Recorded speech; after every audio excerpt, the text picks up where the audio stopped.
Continuamos con la entrevista en Talentos de Voz. Muy bien, vamos a ir ahora con lo prometido. Como les comenté, vamos a estar charlando con el actor y director de doblaje mexicano, José Francisco Colmenero y Villanueva, más conocido como Francisco Colmenero. Es una de las voces más características. Durante generaciones lo hemos escuchado, ya que más allá que ha estado en otros proyectos, pero ha sido el narrador habitual de casi todas las producciones de Disney y participado en infinidad de proyectos a partir de fines de los 70s. Ha tenido otra preponderancia. Lógicamente, trabajó con sus cuñados, Edmundo Santos y José Manuel Rosano como asistente de dirección. A la muerte de Edmundo, ocupó el puesto de director de doblaje de la mayoría de los proyectos de Disney hasta el final de los años 80, cuando ya empiezan a cambiar algunas cuestiones. Ya el cliente va eligiendo qué voces poner, ya se va teniendo un poco menos de dominio, se va abriendo un poco más el panorama, pero hasta esa época lo tenía prácticamente Francisco. Pero no queda acá. Además, suele desempeñar las tareas de consultor, traductor o gerente creativo en las producciones de Disney. Dentro de los trabajos en donde podemos escuchar su voz a lo largo del tiempo, su interpretación, está por ejemplo el del Cabo Reyes en El Zorro. Sí, la serie original, la serie de Disney, la de Guy Williams. El Doctor No en el satánico Doctor No de 1962. Comandante Eric Lazar en la saga de las películas de Loca Academia de Policías. Bilbo Bolsón en su versión anciana. En la saga del Señor de los Anillos y El Hobbit. El Sheriff en la franquicia de Cars. Sinclair en Dinosaurios. Pablo Mármol y Scooby-Doo en varias de sus apariciones. Además puso voz a Pedro el Malo y Pluto en casi todas sus apariciones. Fue la voz de Mickey Mouse y Goofy durante muchos años. El abuelo de Heidi en la serie de fines de los 70, principios de los 80, precisamente de Heidi. Pumba en la franquicia del Rey León y Papá Pitufo en Los Pitufos. En lo que respecta a las presentaciones y narraciones, ha destacado en la clásica serie Super Amigos, Los Duques de Hazzard, La Mujer Maravilla, Bob el Constructor, El Show de la Pantera Rosa, Los Pitufos, Scooby-Doo, ¿Dónde estás? Y la clásica serie de Dallas, entre tantos y tantos trabajos. Vamos a darle paso a Francisco y a charlar un ratito, nunca mejor dicho. Bienvenido a Paisaje Literario. Francisco, ¿cómo va todo por ahí? Muy bien, en lo que cabe, porque la pandemia nos tiene encerrados a todos aquí en México. No sé cómo estés tú allá.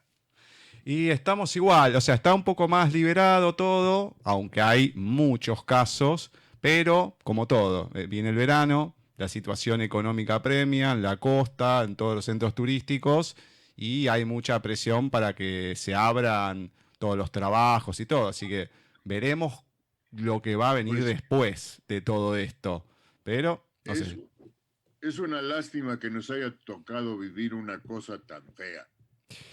La verdad que sí, hay muchas cosas que uno dice, bueno, puede pasar por esto, por aquello, muchas teorías conspiratorias y demás, pero no sé, la cuestión es que lo estamos viviendo, lo estamos padeciendo muchas veces, muchas pérdidas, todos nos ha tocado, alguien conocido, algún familiar, algún amigo, y la impotencia de muchas veces no poder hacer nada y decir, bueno, ¿cuándo va a terminar esto, no? Que es lo que estamos esperando todos. Pues sí, eso estamos esperando. Todos esperemos que sea pronto.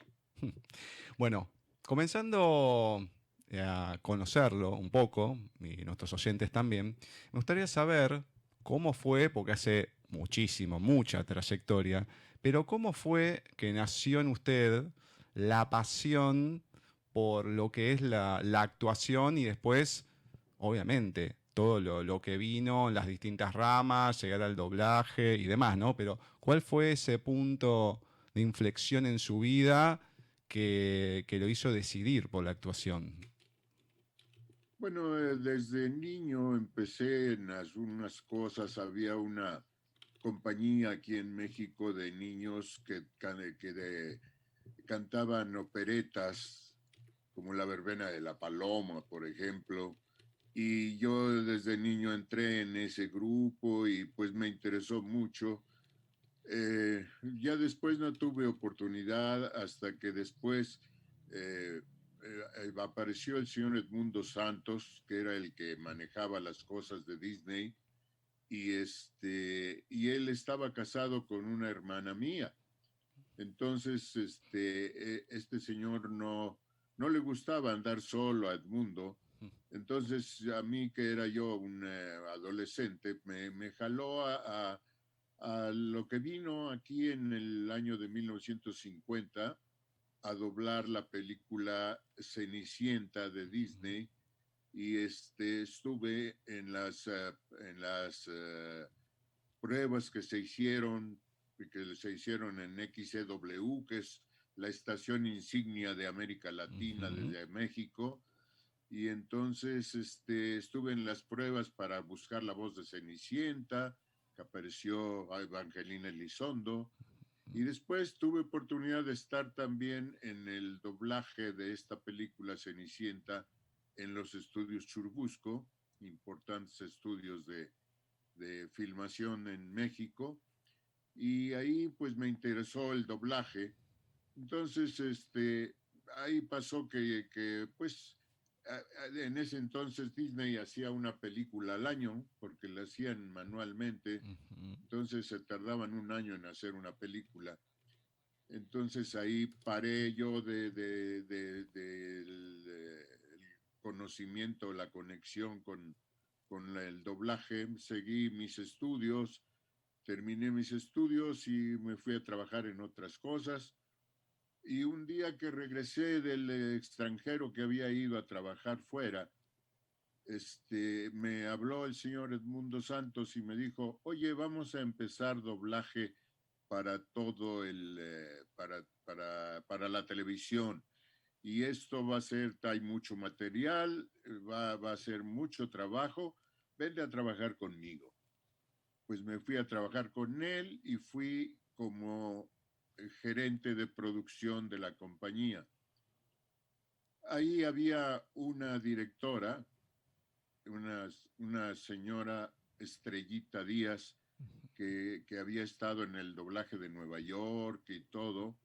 Y ella era una de las directoras de esa compañía, y fue la que me jaló a la actuación otra vez. Me dijo: ven, tú tienes buena voz, puedes trabajar. Así que empecé como empezamos todos en el doblaje, empecé con pequeños papelitos y pasó el tiempo, seguí con cosas pequeñas, fueron aumentando, hasta que un día otro director de la compañía me dijo: oiga, me va a hacer un estelar.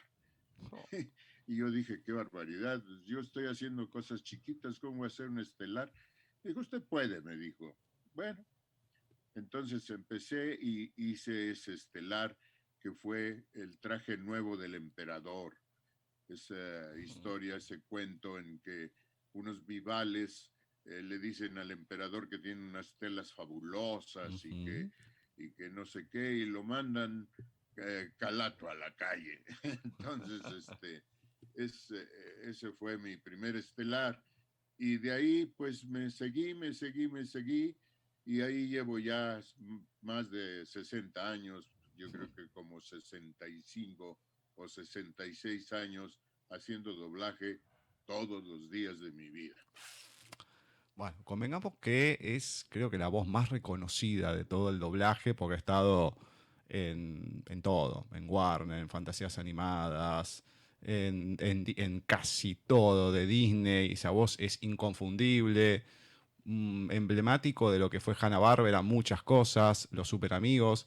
La entrevista anterior estuve Sí. hablando con Lalo Garza Y una de las cosas que hablábamos era, porque somos contemporáneos, ¿no? Tenemos la misma edad, 40 y algo, y hablábamos Ajá. precisamente de su voz, que era la insignia del palacio. Entonces, era una cosa increíble. Entonces, no sé si lo sabe o se han dicho, yo creo que las voces transmiten mucho y más. Yo lo tengo en cuenta desde hace 18 años que perdí la vista. Entonces, es como que hay voces que a mí me llegan de otra manera. Entonces, no sé si sabe o se lo han dicho de alguna manera, en algún momento, la magia que tiene su voz a la hora de transmitir lo que está diciendo, porque a mí me pasa que hay voces que me llegan algo más de lo que están diciendo, de lo que están, de la simple palabra, como que me llega de otra manera. No sé si se lo han dicho o si sabe de esto que es así para uno. No, sí, sí, sí me lo han dicho, claro, porque he acudido a muchas de las convenciones que se hacen de los fans del doblaje aquí en México y también fuera de México. Y siempre la gente me responde muy bien porque mi voz la reconocen inmediatamente. Y si les hago un poquito de narración de mis cuentos, que es lo que es mi voz natural, es la narración de cuentos. Claro. Y así el príncipe se fue al castillo, llegó la princesa, se casaron y fueron felices por siempre. Y colorín colorado, este cuento se ha acabado. Y así después del cuento les hago un poquito de una presentación de los super amigos.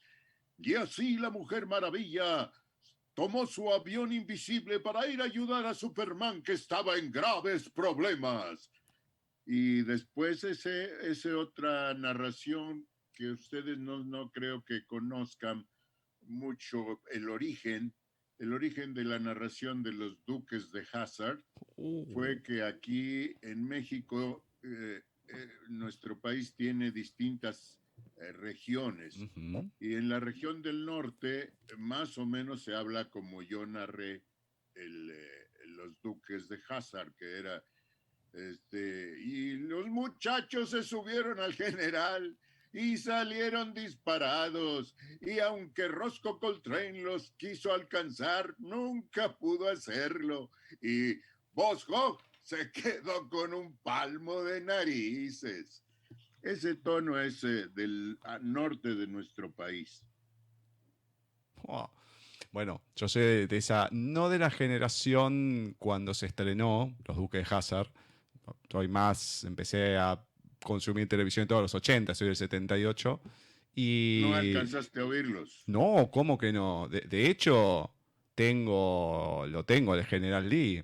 Tengo el auto en escala 1 en 18. General Lee es uno Ajá. de todos los, siempre las series o los dibujos animados, cuando han tenido un vehículo, el Auto Fantástico, Brigada A, etcétera, etcétera, siempre es como una insignia del programa. Y a mí de Claro. todos, el que me fascina más allá del Match 5 de Meteoro, siempre fue el General Lee con el 01. Sí, sí, los Duques de Hazard debe ser una de esa generación, una de mis series preferidas. Sí, sí, sí. Como acá en los 80 se dieron mucho. Todos los 80 se vio los Duques de Hazard, Sheriff Lobo, BJ McCain, que se dieron un poco en los 70 cuando salieron, pero en los 80 fue un boom más allá de ya los clásicos, ¿no? El Superagen de los Tres Chiflados. Y hasta no mucho tiempo se seguía dando. No, no, no, no, es una... A mí es una de las series que más me ha gustado. Tanto la de los Duke de Hazard como Sheriff Lobo y demás. No sé, para mí tenían otro encanto. Entonces eran de las que me gustaban. Sí, sí, eran buenas. Eran muy buenas. A ver, me gustaría saber, ya que es un papel fundamental, cómo lo narra, pero ¿qué papel ha jugado en su vida lo que es la literatura? Pues me gusta mucho leer, desde pequeño me gusta mucho leer. Yo creo que una cosa importante es que en los primeros años de la primaria, de la escuela primaria, le enseñan, cuando menos en mi tiempo, cuando fui niño, era obligatorio leer un libro que se llamaba Corazón Diario de un Niño, Sí. de Mundo Damisis. Ujú.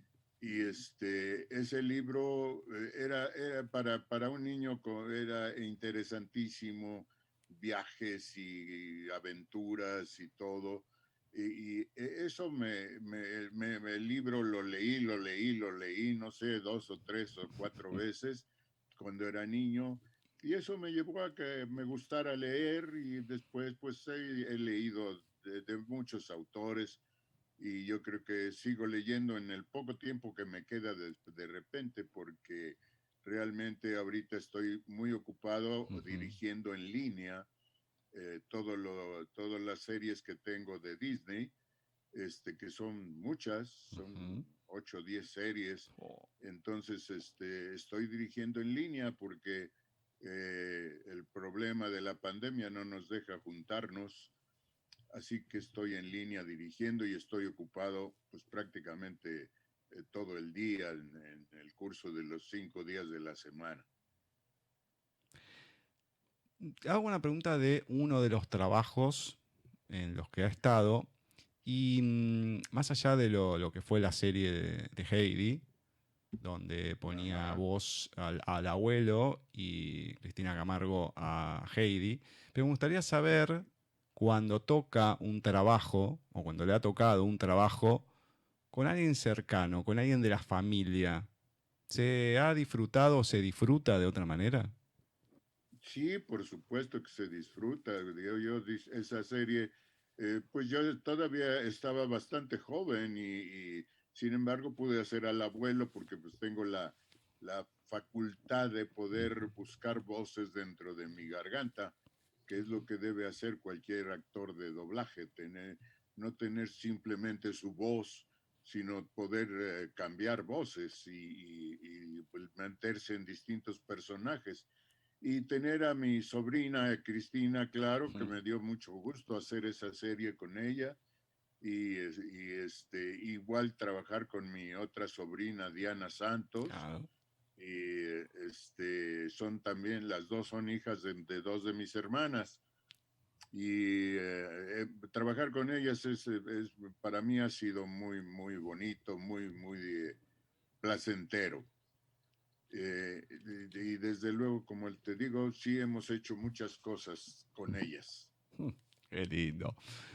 ¿Cuál fue el mayor desafío que ha tenido en lo que es la actuación en general, sea el doblaje, la dirección? ¿Cuál fue? Si es que lo hubo, ¿no? Pues, fíjate que el mayor desafío como director que tuve y que se convirtió en la cereza del pastel, mi cereza del pastel como director, fue Mary Poppins, Uh, que hubo que buscar una voz que machara no tenía yo una actriz que me pudiera hacer el doblaje de voz, de diálogo, y una actriz que me pudiera hacer las dos cosas, las canciones y además en el estudio me pidieron pruebas. Entonces mandé pruebas para voz y mandé pruebas cantando. Entonces, de dos personas distintas. En el diálogo Ángela Villanueva, en la voz cantante Vicky Córdoba. Entonces del estudio me dijeron, oye, y Vicky Córdoba, la cantante, no puede hacer el diálogo porque quisiéramos una sola voz en todo. Le dije, no, ella no me puede hacer el diálogo, no está capacitada para el diálogo, pero es preciosa para la canción. Y la otra persona, Ángela Villanueva, puede hacerme el diálogo perfectamente. Y yo te aseguro, les dije al ejecutivo del estudio, que va a machar perfectamente. Y logré ese match pude doblarla y el reto eran las canciones, ujú. las letras de las canciones que tuvimos que hacer y todo la labor para hacer Mary Poppins, fue grandiosa y bueno, una cosa fabulosa. Cuando la logramos terminar y hacer la mezcla y todo y verla, quedó perfecta. Como te digo, es la cereza de mi pastel como director. Y además te contaré que tiene una anécdota esa película. Resulta que la terminamos muy satisfactoriamente, la enviamos y resulta que recibo un telefonema de uno de los importantes del estudio Disney y me dice: Francisco, estoy muy decepcionado. Me mandaste Mary Poppins y estoy viéndola y es un desastre. Esto no tiene la calidad de lo que ustedes hacen siempre. Y dije: oye, Blake, porque era Blake Todd, el señor que estaba hablando conmigo. Le dije: Blake, permíteme, si la estás viendo, déjame, por favor, acerca la bocina del teléfono a la bocina de donde estás oyendo la película. Lo hizo, empecé a oír lo que estaba oyendo este señor y me di cuenta que no era mi doblaje, era un doblaje de España. Ajá. Entonces, vino al teléfono y le dije: Blake, estás equivocado, estás viendo la versión Castilian, que ellos le decían Castilian version a la versión que Ajá. hacían en España, y esa no es la mía, busca que te den la versión latina, que es la mía. Y resultó que después de media hora me llamó otra vez por teléfono y me dijo: perdóname, por favor, la tuya está magníficamente doblada, perdóname, pero es que me pusieron una versión que no es la tuya. Entonces esa fue una anécdota bastante interesante. Oh, qué lindo.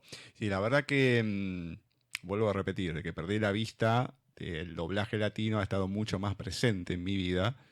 Y Mary Ajá. Poppins, a pesar que tiene muchos años, es excelente. Mary Poppins, La novicia rebelde, las dos de Julie Andrews, son Sí, un doblaje excelente, porque hay muchos que uno escucha y dice: uy, por el tiempo, qué sé yo.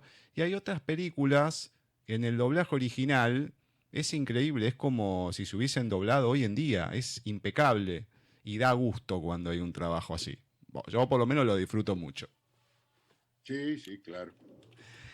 Em, Antes de pasar a las últimas tres cosas de la entrevista, ¿con qué suele disfrutar? Porque siempre está con el doblaje, trabajando y todo, pero cuando tiene que sentarse y disfrutar de una serie o de una película o de la música, ¿con qué disfruta? Algo de televisión, desde luego, sí, pero más que nada con música. Me encanta la música, tanto la música popular. Para tu satisfacción, me gustan mucho los tangos. Oh, Sí, me encantan los tangos. Aquí vino un actor argentino que hizo muchas películas aquí en México, Hugo del Carril. No sé si tú lo hayas sí, como oído, que no no. sea de tu generación. Hugo del Carril vino y aquí triunfó, hizo muchas películas y discos y demás. Siempre me han gustado mucho los tangos, pero me gusta toda la música, o sea, eso es definitivo. Me gusta la música popular, me gustan los tangos, me gusta mucho la música clásica. La música clásica estoy con Tchaikovsky, Uh, definitivamente con Tchaikovsky, me encanta. Y oigo a los demás de vez en cuando, pero casi siempre que oigo música clásica, procuro oír a Tchaikovsky. oh, qué lindo. Me encanta, me encanta. Le voy a pedir, si es posible, le voy a nombrar cuatro, en realidad 4/5 son, nada más, de tantos personajes que le has puesto voz, y a ver si podría decir algo en la voz del personaje, ¿no? Puede ser una frase de la película, de la serie o lo que fuera. ¿Puede ser? Sí, por supuesto. Bueno, Mira, eso me pasó cuando como Disney hacía poco material en aquellos años que yo estuve empecé dirigiendo, yo empecé a dirigir en 1959. Oh, Empecé en el doblaje en 1954 y en 1959 empecé a dirigir. Entonces me llamaron de otra compañía que fue cuando pude hacer lo de Hanna-Barbera y claro. Warner Brothers y todo eso. Entonces, cuando salía una serie, pues a mí me gustaba buscarme un personaje. Y entonces me llegaron los pitufos y dije, no, bueno, pues aquí fulanito y menganito van a ser a los pitufos, pero yo voy a ser a papá pitufo.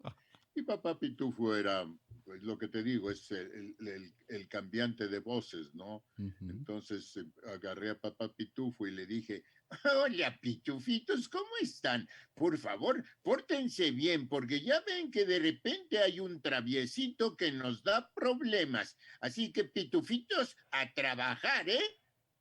Ese era papá pitufo. Después por ahí me llegó Scooby-Doo. Scooby-Doo era un perro cobarde que se asustaba de todo, entonces estaba ahí con Shaggy, que era su compañero, y le decía, no, es que es un fantasma, Shaggy, vámonos de aquí, vámonos, corre, Shaggy, corre. Ese era Scooby-Doo. Después, ¿qué te diré? ¿Qué otro pude? Me llegó la oportunidad, el señor Edmundo Santos hacía dos voces de Disney desde que estaba en el estudio Disney, hacía muchos años haciéndolo, y él hacía a Mickey Mouse y hacía a Goofy. Entonces, yo como estaba trabajando en la compañía y todo, y algún día me dijo Edmundo, oye, he andado oyendo que me andas imitando en el Mickey y en el Goofy, ¿eh? Digo, sí, sí te imito, como no, sí estoy imitándote. Bueno, pues tengo una noticia. Desde hoy tú haces los dos personajes. Entonces, pues Mickey Mouse es simplemente el falsete de cualquier persona. El chiste es que el falsete que tú tienes coincida con la voz de Mickey Mouse. Ujú.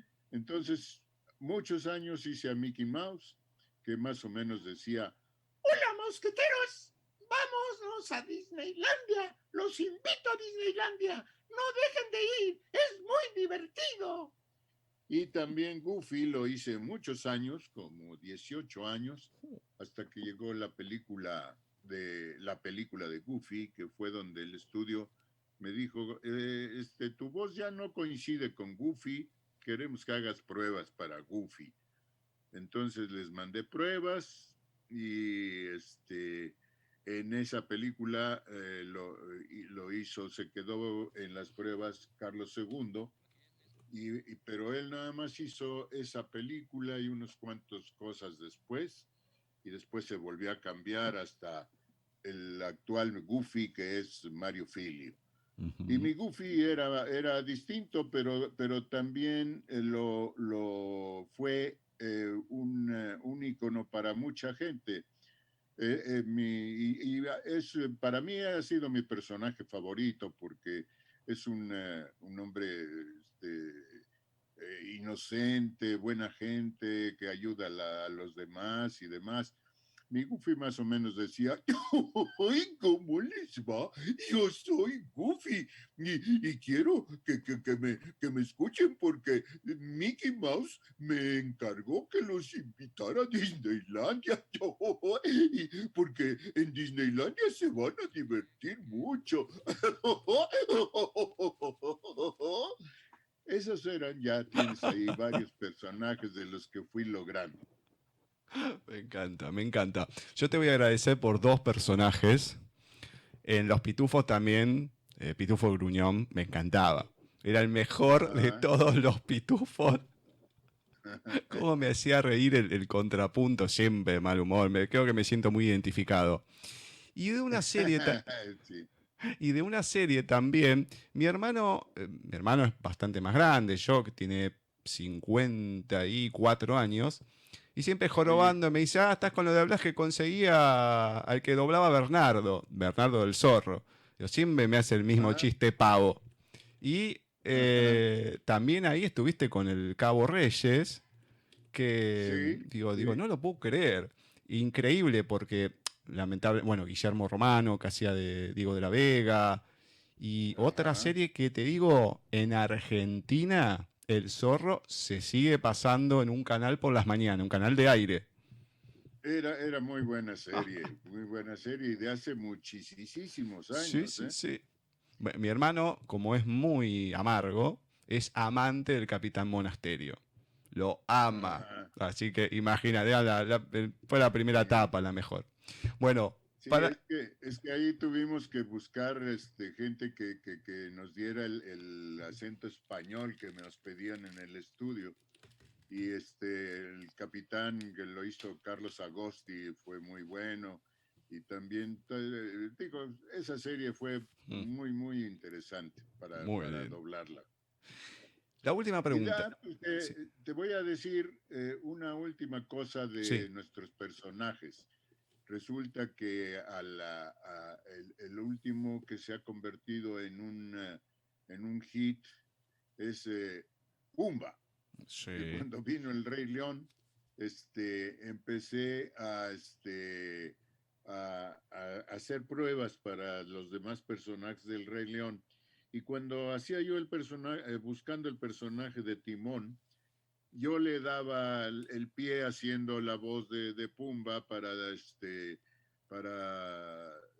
que se apoyara el que estaba haciendo a Timón. Ujú. Y resultó que desde luego hice pruebas para Pumba también, ¿no?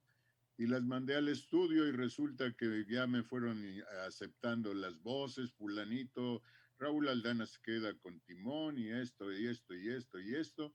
Y les dije, bueno, ¿y Pumba en quién pensaron? Y me dijeron, no, Pumba nos gusta más el que ha estado haciendo apoyo de Timón, ese es el que queremos.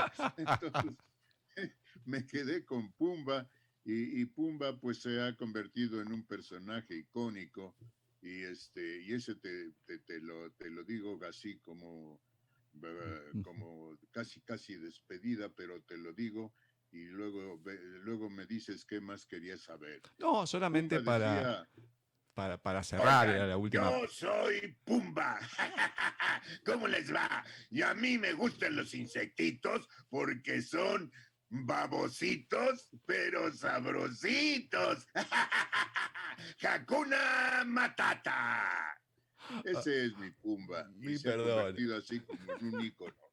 Qué grande, me encanta. Mil perdones por haber interrumpido, pero me encanta, me encanta. No, no te preocupes, por favor. La última pregunta, que es para cerrar esta entrevista, que es el punto más importante, porque más allá de hablar del trabajo de cada uno y demás, de un poquito de saber otros gustos, ¿no? La literatura y todo, es a lo que apunto siempre, porque considero que no son la voz de ni nada, sino que son personas que han hecho muchas cosas muy buenas, muy importantes, que, digamos, uno los puede disfrutarlos desde el lado del doblaje, muchos que hacen teatro y demás, desgraciadamente no tanto los que estamos en otras latitudes, pero para cerrar me gustaría saber quién es, cómo es Francisco Colmenero como persona.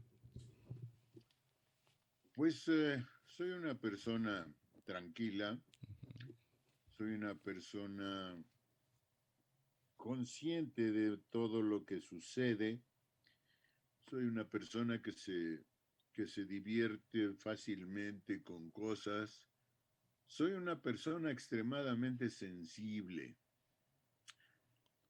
Es increíble que algunas escenas de películas me hacen, me sacan las lágrimas fácilmente. Soy una persona muy sensible. Eso es lo que puedo decirte. Cualquier cosa emocional de la vida, de la familia. Eh, Cuando me han hecho homenajes, las lágrimas me salen solitas, no las puedo contener. Mm. Esa es una de mis debilidades. De mis debilidades, soy demasiado sensible a cosas. Actualmente, simplemente cuando pienso en mis hermanos, éramos 7 hermanos Ujú. y mis hermanos me han dejado solo. Todos se Sí. me fueron, los 6, y cuando pienso en ellos, las lágrimas salen solas. Eso es lo que soy, una persona demasiado sensible. Mm, me encanta.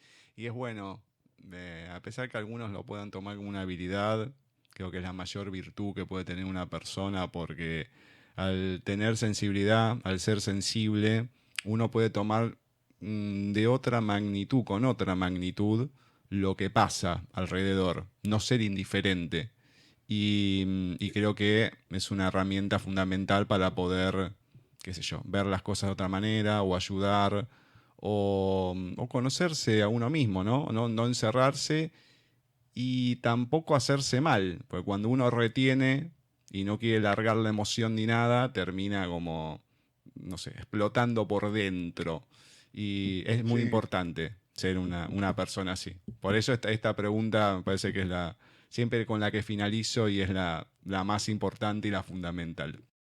es importante. No Ujú, sé, yo creo que con tu sensibilidad, con tu manera de ser, con todo eso naces con ello ujú. y así vives tu vida.